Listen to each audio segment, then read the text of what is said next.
Racial terror committed against black people by the police is nothing new in America.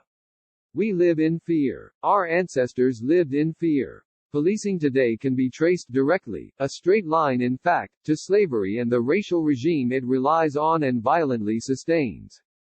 As James Baldwin remarked in 1966, the police are simply the hired enemies of this population. They are present to keep the Negro in his place and to protect white business interests, and they have no other function. We were stamped by police from the beginning as something less than human.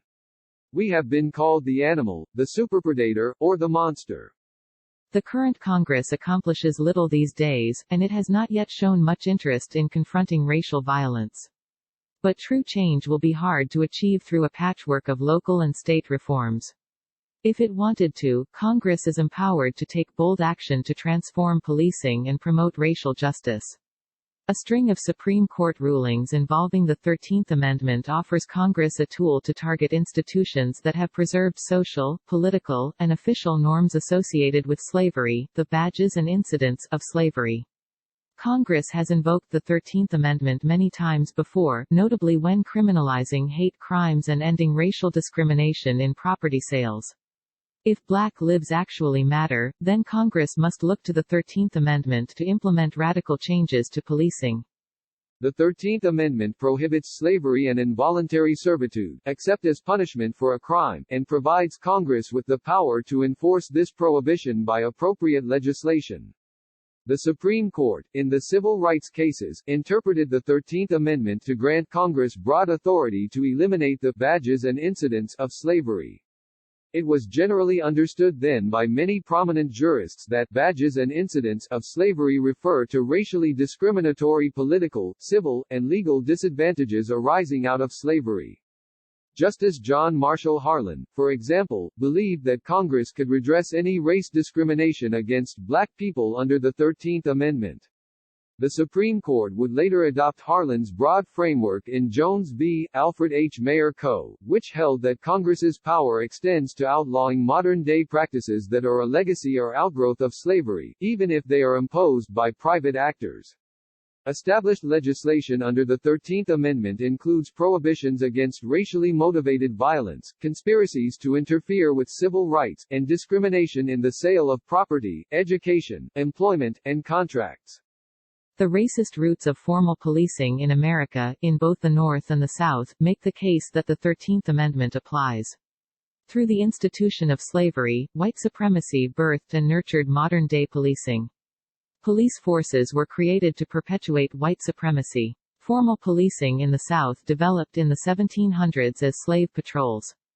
The principal tasks of slave patrol policing were to terrorize slaves to deter revolts, capture and return runaway slaves, and discipline slaves who violated any plantation rules.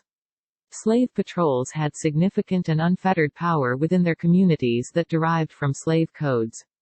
Slave patrols would forcefully enter homes to look for criminal activity, harboring escaping slaves, or just because they could. This is all too familiar today. In Kentucky, Breonna Taylor was shot several times while asleep in her bed.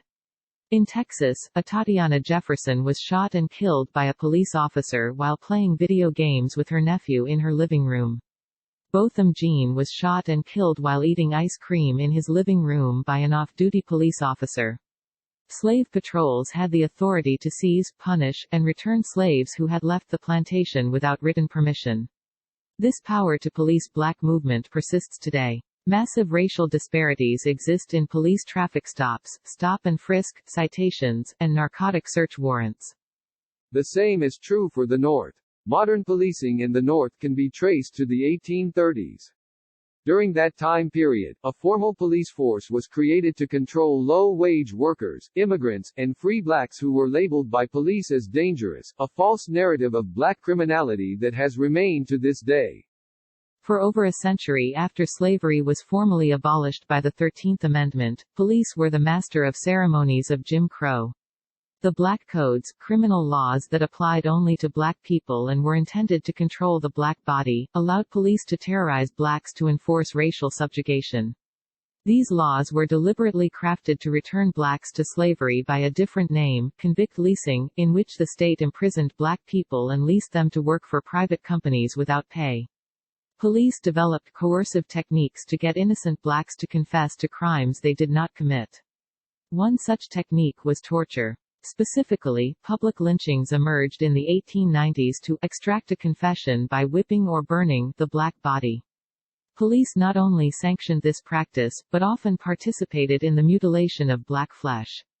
In Brown v. Mississippi, where admitting coerced confessions as evidence at trial was finally ruled unconstitutional, 3 black tenant farmers were convicted for murdering a white planter.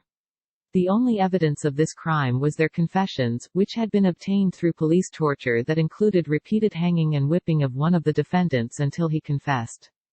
Police continue to use similar coercive techniques today to get black people to confess to crimes they did not commit, and police rarely face consequences. The passage of the Civil Rights Act of 1964, which formally ended Jim Crow, ushered in a war that targeted black people with surgical precision, the war on drugs. Richard Nixon wanted to create a strong carceral state to control black people, the Angela Davis crowd, as he put it. When you have a war that targets black people, you need soldiers who are trained in anti-blackness, police. This war armed the police with the most sophisticated, and largely constitutional, arsenal to enforce racial subjugation, racial profiling, stop and frisk, pretextual stops, excessive force, and qualified immunity. Paul Butler refers to these as police superpowers. These superpowers perpetuate blue-on-black violence. Some may look at this history and say it is evidence that we've come a long way.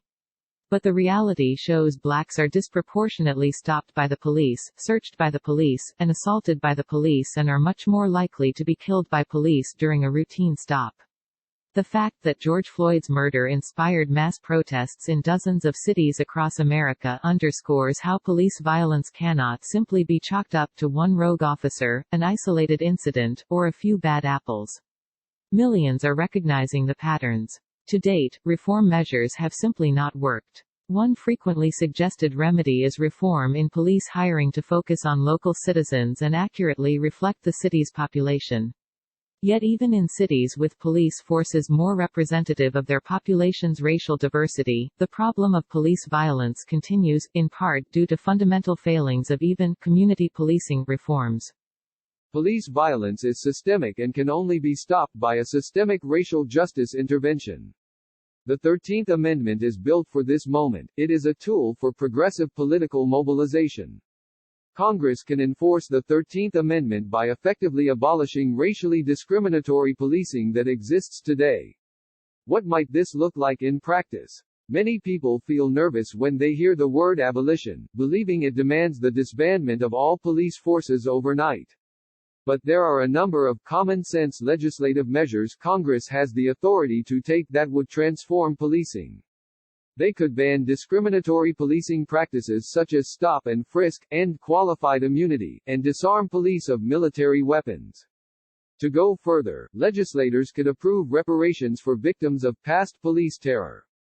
They can withhold federal funds from all state and local law enforcement until these mandatory actions are taken, the creation of civilian commissions, which would transfer power from the police to the communities most affected by mass incarceration, as K. Sabeel Rahman and Jocelyn Simonson have written, giving communities the ability to set policies, discipline officers, and control police budgets, the implementation of implicit bias, sensitivity, and de-escalation trainings, and the development of a data system that accurately tracks race in police contacts, including traffic stops, citations, searches, warrants, use of force and killings, and arrests, as well as the officers involved.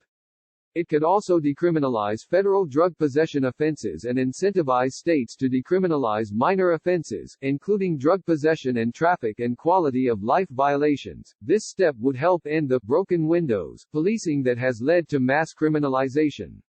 Lastly, Congress could create a new division of the Department of Justice to investigate and prosecute civil rights violations by the police. This is important to avoid different branches in the DOJ reaching opposing conclusions on the same case, as we have recently seen with the police killing of Eric Garner. As it did with the Voting Rights Act, which targeted jurisdictions with historically racist election laws, Congress could also develop a preclearance formula that takes account of all these data points and directs this division to review before federal funding is released. All of these steps would move us closer to a world where all communities have the resources they need to be safe, a world where police are simply not needed. This is something we all should embrace. It is a world worth imagining.